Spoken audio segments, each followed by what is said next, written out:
Hello friends, समाज की कुछ प्रश्नोत्तरी रह गई थी, तो इसलिए इस वीडियो को आगे बढ़ाने के लिए मैं आपके सामने इस वीडियो को भी बता रही हूँ कि यह समास यह शब्द कौन से समास का उदाहरण है। इसे किस समास का उदाहरण कहेंगे। धनुर और बाण दोनों एक दूसरे से मिले होते हैं, दोनों पद समान होते हैं, इसलिए यहाँ द्वंद्व समास होता है। अब देखते हैं अगला क्वेश्चन। जिस सामासिक शब्द का पूर्व पद और उत्तर पद गौण होते हैं, यानी कि जिस समास के शब्द के अंतर्गत पहला और दूसरा पद गौण होता है और तीसरे का संकेत करता है, तो तीसरे को प्रधानता दी जाती है, तो वहाँ हमेशा बहुब्री समास होता है। तो ये हमारा बहुब्री समास होगा। इस क्वेश्चन का आंसर हमारा बहुब्री समास होगा। उसी तरह अगला क्वेश्चन देखते हैं कि जब इस क्वेश्चन में सारी बात बताई गई है और कहाँ प्रधानता दी जा रही है, उसी तरह यह क्वेश्चन भी आपके सामने कुछ इस प्रकार से लाया गया है। जैसे कि जिस समास का कोई पद प्रधान नहीं होता उसे कौन सा समास कहते हैं। तो देखिए, यहाँ दोनों पद गौण बताए गए हैं। उसी प्रकार जब यहाँ दोनों पद गौण बताए गए हैं तो इसका आंसर इसमें से ही निकल जाता है, क्योंकि इसमें पद प्रधान नहीं होता, कोई पद प्रधान नहीं होता, तो उसे क्या कहते हैं। तो वह हमारा बहुब्री समास होता है। चलिए अगला क्वेश्चन देखते हैं। बहुब्री समास का उदाहरण है या बहुब्री समास कौन सा है।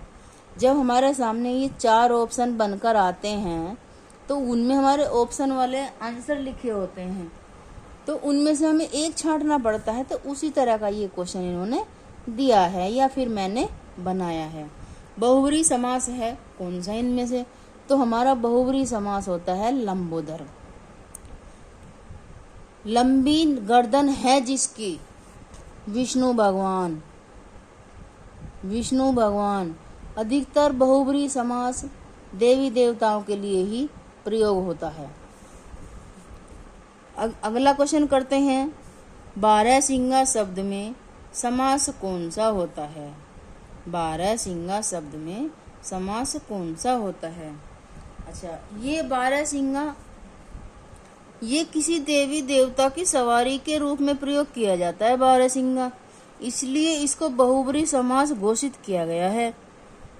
ठीक उसी तरह बारहसिंगा बहुब्री समास में प्रयोग होता है। ठीक है, अगला क्वेश्चन करते हैं हम। चक्रपाणी, हम इसका भेद भी बता दें, विग्रह भी करके बताते हैं कि किस तरह ये विग्रह होता है और कौन सा समास का इसमें यूज होता है। चक्रपाणी जिसके हाथ में चक्र है वह गिरधारी। चंद्रभाल, जिसके सिर पर चंद्रमा विराजमान है वह कौन है। शिवजी भगवान हैं। सुलोचना, सुंदर हैं लोचन जिसके। इस प्रकार क्रमशः समास इन तीनों में यह बहुब्री समास प्रयोग होता है। इन तीनों शब्दों का समास बहुब्री समास ही होगा अर्थात। अब देखते हैं अगला क्वेश्चन। यह भी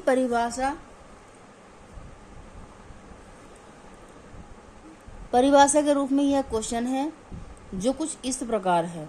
जिसमें कोई पद प्रधान नहीं होता अथवा अन्य तीसरे अर्थ को प्रधानता दी जाती है या तीसरे अर्थ की प्रधानता होती है, वहाँ कौन सा समास होता है। तो देखिए, जब यहाँ कोई पद प्रधान नहीं बताया गया है और अन्य अर्थ को प्रधानता दी जा रही है, तो वहाँ पे हमारा क्या होगा। हमारा फिर यही होगा कि वहाँ कौन सा समास प्रयोग में होगा।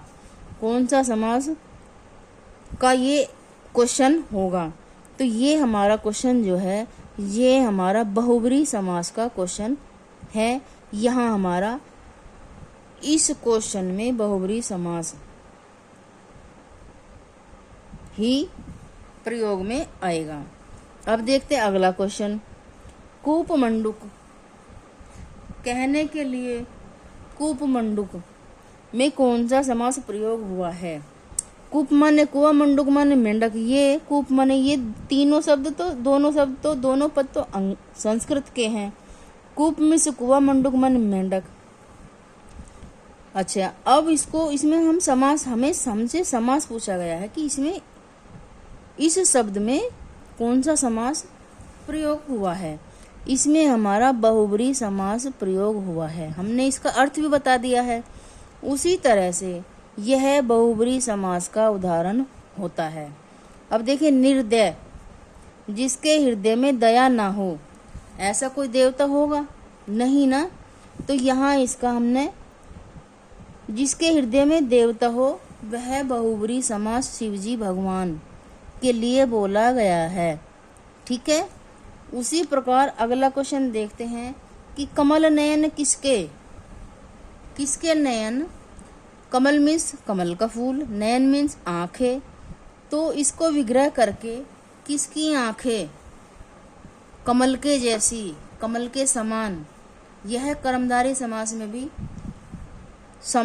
ये शब्द देखने को मिलता है, लेकिन विशेषण और विशेष्य का अंतर होता है।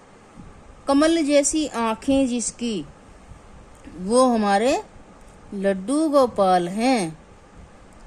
ठीक है। इसमें बहुब्रीहि समास का ही प्रयोग हुआ है। कमल नयन में भी बहुब्रीहि समास का प्रयोग हुआ है। देखते हैं अब अगला क्वेश्चन। पतझड़ में समास कौन सा है। पतझड़ में समास कौन सा है। तो पतझड़ में भी बहुब्रीहि समास ही बताया गया है। अब देखते हैं अगला क्वेश्चन। देखते हैं ये कुछ क्वेश्चन इस तरह से बने हुए हैं जिन शब्दों को दो समासों के बीच में रखा गया है। दोनों समास में ये इन शब्दों का प्रयोग होता है। यह धनंजय में कौन सा समास है। अब धनंजय में देखिए कि पहले तो हम इसका विग्रह करते हैं और फिर इसको हम अर्थ निकालते हैं। धन प्लस जय, धन की जय करने वाला कौन है। धन की जय करने वाला कौन है। यह बहुब्रीहि समास में है। धन का जय करने वाले हैं अर्जुन और धन की जय करने वाले कुबेर महाराज जी हैं। तो इसलिए कुबेर देवता हैं, तो कुबेर देवता धन की जगह पूजे जाते हैं। तो इसलिए धनंजय में कौन सा समास हुआ हमारा। धनंजय में हमारा बहुब्रीहि समास होता है। अगला क्वेश्चन देखते हैं हम। देखिए, महान शब्द में कौन सा, महात्मा शब्द में कौन सा समास बताया गया है। अब देखिए, महात्मा शब्द में भी दो समास यूज हुए हैं।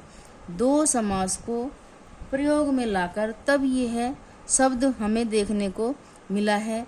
आपको समझाने के लिए इस शब्द को लेकर आए हैं कि एक शब्द के दो समास भी हो सकते हैं, होते भी हैं। तो इसलिए ध्यान से समझना और ध्यान से अपना समझदारी से इस क्वेश्चन को समझना। अब जैसे ये हमने समझाया था, धन का जय करने वाला अर्जुन। ठीक है। कुबेर भी देवता हैं और अर्जुन भी देवता की जगह पूजते हैं। लेकिन अब महात्मा शब्द को देखिए। अब महान प्लस आत्मा, महात्मा, महान प्लस आत्मा, महान आत्मा है, महान आत्मा है। तो ये हमारा बनता है यहाँ कर्मधारय समास। अब देखते हैं महान आत्मा, ये तो हमारा हो गया कर्मधारय समास। अब देखते हैं कि बहुब्रीहि समास में यही वर्ड किस तरह बनता है।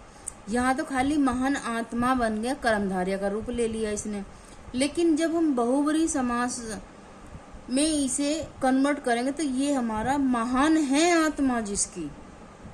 अब देखिए, अगर हम इसमें लगा देते हैं तो यहाँ भी बहुब्री हो जाता, लेकिन कुछ शर्तों पे ये विभक्ति ये शब्द हटाने के बाद ये कर्मधारय का रूप ले लेता है, और यहाँ पर है लगाने के बाद यहाँ हमारा बहुब्री समास बन जाता है। महान है आत्मा जिसकी, ये शब्द बहुब्री समास के अंतर्गत और कर्मधारय समास के अंतर्गत आता है।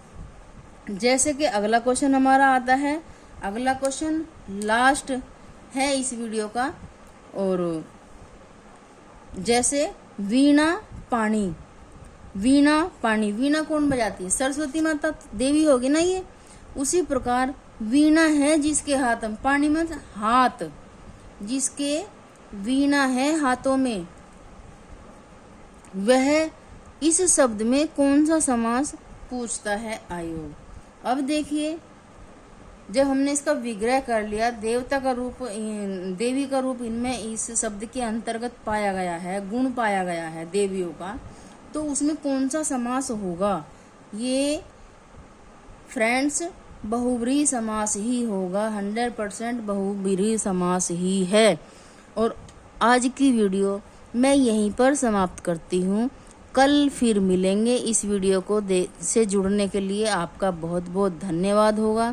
अगर मेरी वीडियो आपको अच्छी लगती हो तो आप, और समझ में आती हो तो आप ज़्यादा से ज़्यादा जुड़ने की कोशिश करिएगा, और लाइक करिएगा, सब्सक्राइब करिएगा, फॉलो करिएगा, और हमें, भले ही आप वीडियो को ना देखें लेकिन कमेंट में ज़रूर करना कि मैडम आपकी वीडियो अच्छी नहीं है, हमें समझ में नहीं आती है, और कितना फास्ट पढ़ाती हो।